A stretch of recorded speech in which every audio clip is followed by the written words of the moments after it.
Happy Friday. So where we last left off, read chapter 13, and Gregor and Boots had just arrived at the lair of the spiders, and they were able to convince the spiders to join them on their quest, and also to join them in war against the gnawers, the rats. So, we're on chapter 14.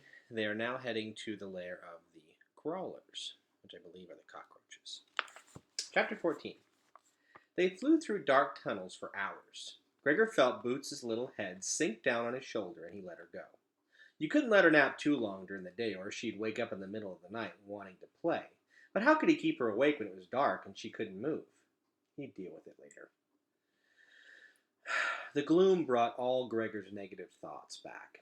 His dad imprisoned by rats, his mom crying, the dangers of taking Boots on this unknown voyage, and his own fear at the pillar.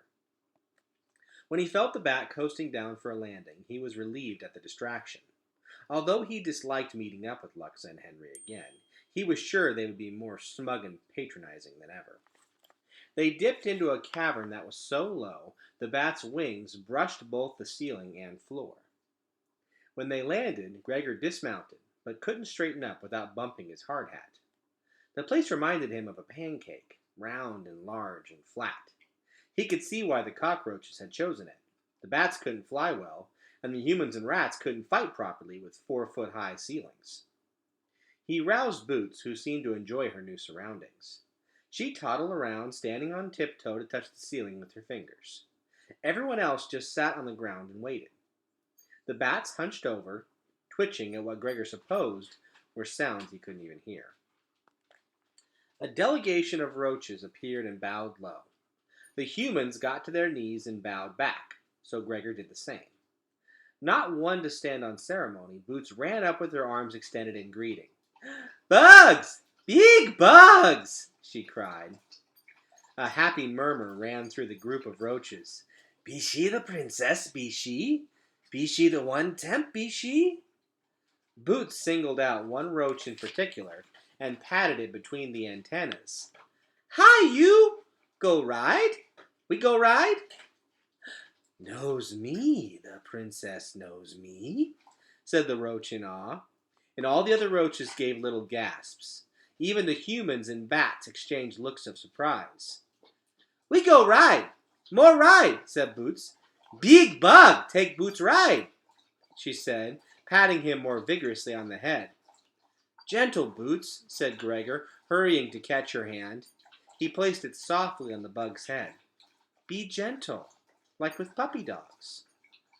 "Oh, gentle, gentle," said Boots, lightly bouncing her palm on the roach. It quivered with joy. "Knows me, the princess knows me," the roach whispered. "Recalls she the ride, does she?" Gregor peered closely at the roach. "Oh, are you the one who carried her to the stadium?" he asked. The roach nodded in assent. "I be Temp, I be," he said. Now Gregor knew what all the fuss was about. To his eyes, Temp looked exactly like the other 20 roaches sitting around. How on earth could Boots have picked him out of the crowd? Vicus looked at him with raised eyebrows as if asking for an explanation, but Gregor could only shrug in reply. It was pretty weird. "More ride," pleaded Boots. Temp fell on his face reverently, and she clambered onto his back. For a minute, everybody just watched them pattering around the chamber. Then Vicus cleared his throat. "Crawlers, we have grave matters to place before you. Take us to your king, take us." The roaches reluctantly tore themselves away from watching Boots and led Vicus and Solivet away. Oh, great, thought Gregor. Here we are again. He felt even less comfortable than when Vicus had left the first time. Who knew what Henry and Luxa might do now? And then there was the matter of the giant roaches. He didn't feel particularly safe in the bug's land. Just yesterday they had considered trading him and Boots to the rats. Well, at least there was Marith, who seemed decent enough. And the bats weren't too bad. Temp and one other roach named Tick had stayed behind. They completely ignored the rest of the party while they took turns giving the toddler rides. The 5 bats gathered together in a clump and fell asleep, exhausted from the day's flight. Marith placed the torches together to make a small fire and put on some food to warm. Henry and Luxa sat apart speaking in low voices, which was fine with Gregor. Marith was the only one he felt like talking to anyway. "So can you tell the crawlers apart, Marith?" asked Gregor. He dumped all of his batteries on the ground to sort out the dead ones while they talked. "No, it is most rare that your sister can. Among us are few that can make distinctions. Vicus is better than most, but to pick one from so many, it is passing strange," said Marith. "Perhaps it is the gift of the Overlanders," he suggested. "No, they look identical to me," said Gregor. Boots was really good at those games where they gave you 4 pictures that looked alike except one had a tiny difference. Like there were 4 party hats and one had 7 stripes instead of 6. And if they were all drinking from paper cups, she always knew whose was whose, even if they got mixed up on the table together. Maybe every roach really did look distinctly different to her. Gregor opened up the flashlight. It took 2 D-sized batteries. He swapped the other batteries in and out, trying to determine which one still had power. As he worked, he inadvertently flipped the switch on when the flashlight was pointing at Luxa and Henry. They jumped, unaccustomed to sudden bursts of light. He did it a couple more times on purpose, which was childish, but he liked seeing them flinch. They'd last about 5 seconds in New York City, he thought, and that made him feel a little better.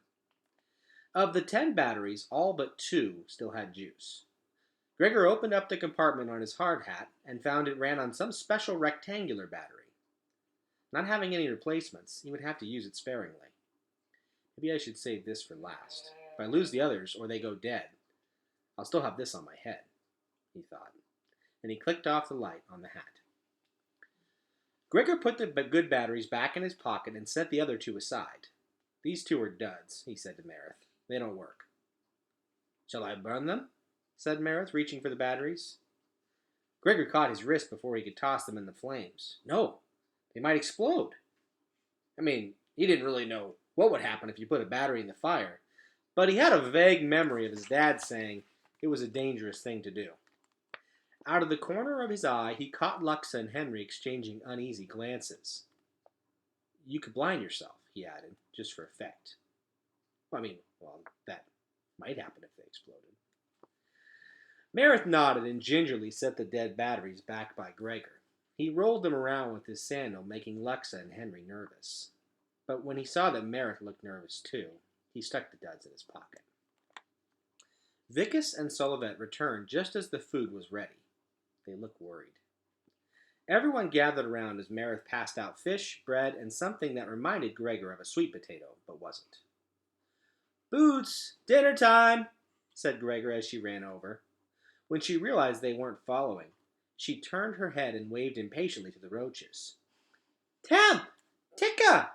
Dinner!" An awkward social moment. No one else had thought to invite the roaches. Marith had not prepared enough food. Clearly it wasn't standard to wine and dine with roaches. Fortunately, they shook their heads. "No, princess, we eat not now," and they started to scurry away. "Stay there," said Boots, pointing at Temp and Tick. "You stay there, big bugs." And the roaches obediently sat down. "Boots," said Gregor, embarrassed. "You don't have to stay. She orders everybody around," he told the roaches. "It's just she wants to keep playing with you, but she has to eat first." "We will sit," said one stiffly, and Gregor had the feeling the bug wanted him to mind his own business.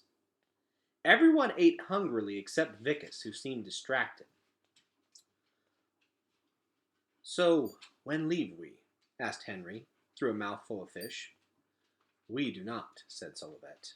"The crawlers have refused to come." Lux's head snapped up indignantly. "Refused? On what grounds?" "They do not wish to invite the anger of King Gorger by joining our quest," said Vicus. "They have peace with both humans and rats now. They do not want to unseat it." We're going to stop there for today, and we're going to finish this chapter on Monday, because this one's a bit long. So we will continue with chapter 14 on Monday. I hope that everyone has a very nice weekend. I'm making sure that yes, this chapter 14. Hope that everyone has a wonderful weekend. And it's a 3-day weekend, so you won't see me on Monday, but I'll be back on Tuesday to read to you guys. I'll see you later.